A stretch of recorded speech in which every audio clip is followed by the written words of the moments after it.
அப்படிதான் சமீபத்தில் சமுத்திரக்கணி எனக்கு புத்தகத்தை கொடுத்தாரு அண்ணன். கொடுத்துட்டு, தம்பி இது ஒன்று பண்ணுமுடா, இது ஒன்று செய்யும்டா, அந்த புத்தகத்தை படுறா அப்படின்றாரு.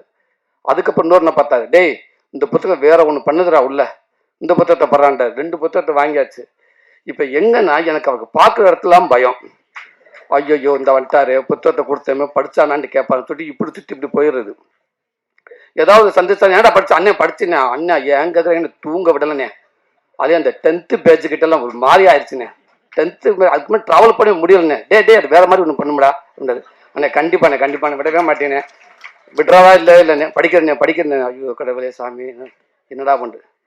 இப்படிதான் நம்ம வீட்டு பிள்ளை ஷூட்டிங் இருக்கப்போ டக்குன்னு வேலராமத்தி அண்ணன் வந்தார்.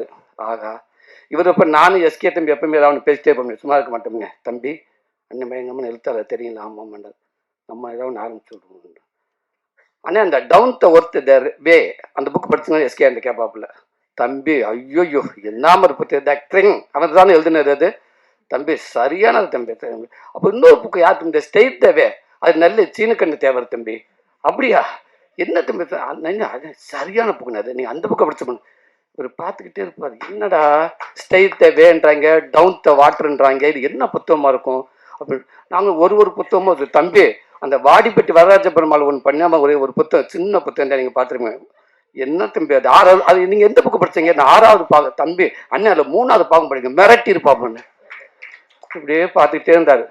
கொஞ்ச நாளைக்கு அப்புறம் அப்படியே வந்தது, அண்ணன் அவர் எது கண்டுபிடிச்சிட்டாருன்னு நினைக்கிறேனே, உங்களுக்கு தானே வரும், உங்களை கூப்பிட வரணும். ஏன் தம்பி? இல்லை அவர் என்கிட்ட கேட்டார், சூரிய தம்பி புத்தகம் படிக்கிற பழக்கம் உண்டா அப்படின்னு கேட்டார்.